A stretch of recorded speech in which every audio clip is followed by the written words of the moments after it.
Olá, meus amados irmãos e irmãs, paz e bem. Esse é o nosso encontro, o Evangelho de hoje ensina. Estamos aqui iniciando a nova semana, segunda-feira. Nada de preguiça, nada de desânimo. Levanta a tua cabeça, acredita na ação do Espírito Santo. Ele que tudo renova, Ele que nos fortalece, Ele que nos anima e Ele que nos dá sabedoria para que a gente possa continuar a nossa caminhada com Deus. E eu queria te pedir que você permaneça comigo aqui todos os dias, dedicando esses minutinhos para poder aprofundar o mistério da palavra de Deus, sempre curtindo, comentando, compartilhando, porque assim você se torna um missionário, uma missionária junto comigo e também fazendo essa mensagem aqui chegar a mais e mais pessoas. Vamos lá, hoje a igreja celebra São Martinho de Tours, que é bispo. Depois eu vou ler um pequeno comentário, um pequeno histórico da sua vida, mas já vamos ao Evangelho, Lucas capítulo 17, do versículo 1 até o versículo 6. Lucas capítulo 17, do versículo 1 até o versículo 6, que diz assim: Naquele tempo, Jesus disse a seus discípulos: é inevitável que aconteçam escândalos, mas ai daqueles que produzem escândalos. Seria melhor para ele que amarrasse uma pedra de moinho no pescoço e o jogasse no mar, do que escandalizar um desses pequeninos. Prestai atenção: se o teu irmão pecar, repreende-o. Se ele se converter, perdoa-lhe. Se ele pecar contra ti 7 vezes num só dia, e 7 vezes vier a ti dizendo: estou arrependido, tu deves perdoá-lo.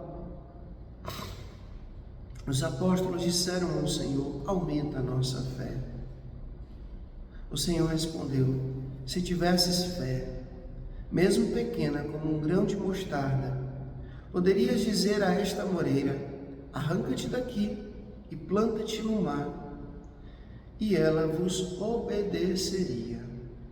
Palavra da salvação, glória a vós, Senhor. Um pequeno histórico sobre São Martinho. Martinho nasceu na atual Hungria em 316 e faleceu na França em 397.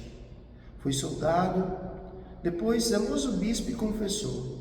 Cumpriu santamente os preceitos do Evangelho, repartindo seus bens com as pessoas carentes. Fundou o primeiro mosteiro do Ocidente e desenvolveu eficaz apostolado entre os pastores e camponeses, em cujo benefício multiplicou a criação de paróquias rurais. Celebremos com fé, pedindo ao Senhor que nos ajude a ter a conduta íntegra a seus olhos, que se renovem em nossa vida os prodígios da sua graça. São Martinho de Tours, rogai por nós. Jesus disse que os escândalos, eles são inevitáveis. Sim, por que os escândalos são inevitáveis? Porque nós não somos perfeitos.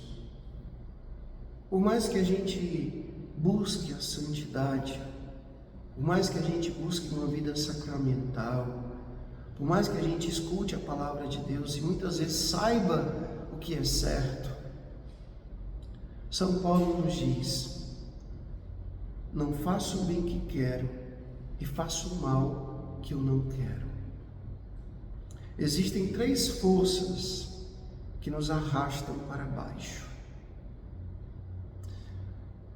o pecado original, com o qual nós nascemos marcados, o demônio, que nos tenta constantemente, diariamente, e o mundanismo. Então são 3 forças que nos arrastam para baixo e não querem, de modo algum, que a gente seja santo, que a gente seja santa. Por isso que os escândalos são inevitáveis. Nós somos fracos, nós temos momentos de fraquezas. Não existe uma pessoa que é 100% o tempo todo. Outro dia, na solenidade de Todos os Santos, eu refletia uma frase de São João Paulo II que dizia que o santo é um pecador que nunca desistiu. Mas o santo não é aquele que não pecou. Sim, Jesus é o santo por excelência e ele não pecou. Mas os outros santos que a gente conhece nasceram também com o pecado original, com exceção de Nossa Senhora. E viveram uma vida de busca pela santidade, mas sabendo-se pecadores, sabendo-se pecadoras. Então os escândalos são inevitáveis porque nós somos frágeis. A igreja é feita de pessoas humanas, de carne e osso, que querem o céu, que querem a vida eterna, mas que são frágeis, são limitadas, assim como eu, assim como você. E Jesus disse, são inevitáveis, porém, ai daqueles que cometem. Por quê? Porque um escândalo, ele é capaz de derrubar muitas pessoas, sabe? Às vezes, um padre, uma freira, um bispo, um consagrado, um pai, uma mãe de família, alguém que tem uma autoridade espiritual muito grande sobre alguém,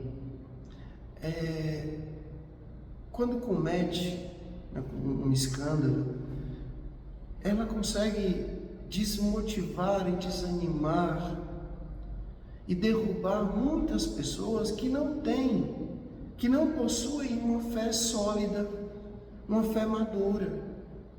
É como que a gente legitimasse aquilo que muitas vezes as pessoas dizem, tá vendo, mas se fulano faz, eu posso fazer também.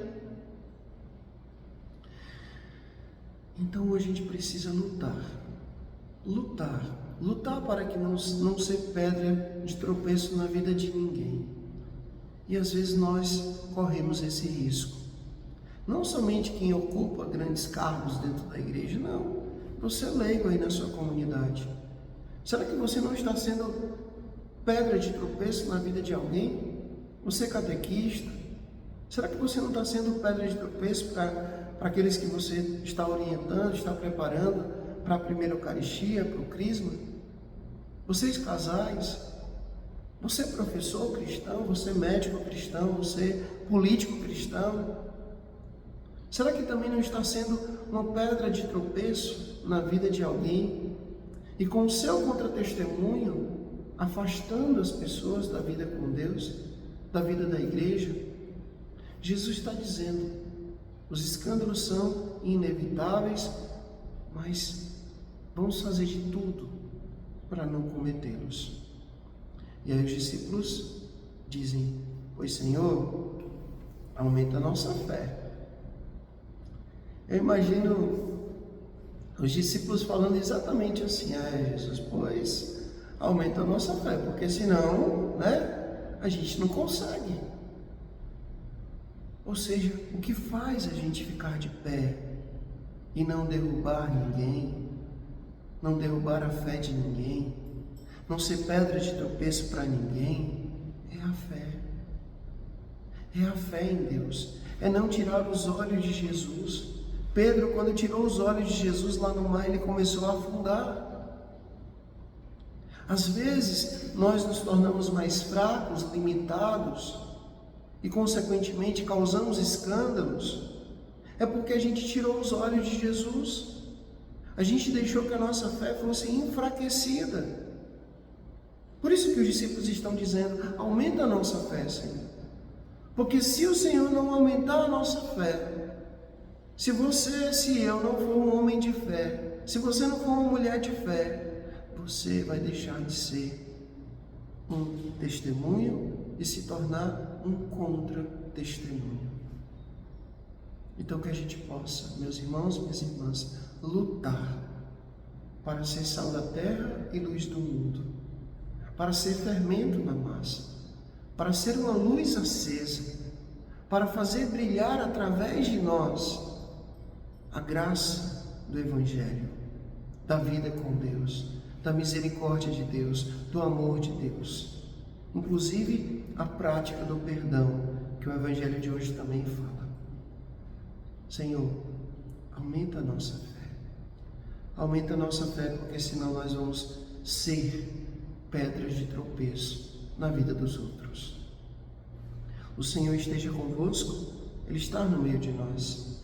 Que Deus Todo-Poderoso vos abençoe, Ele que é Pai, Filho, Espírito Santo, Deus do céu, paz e bem. Até amanhã, se Deus quiser.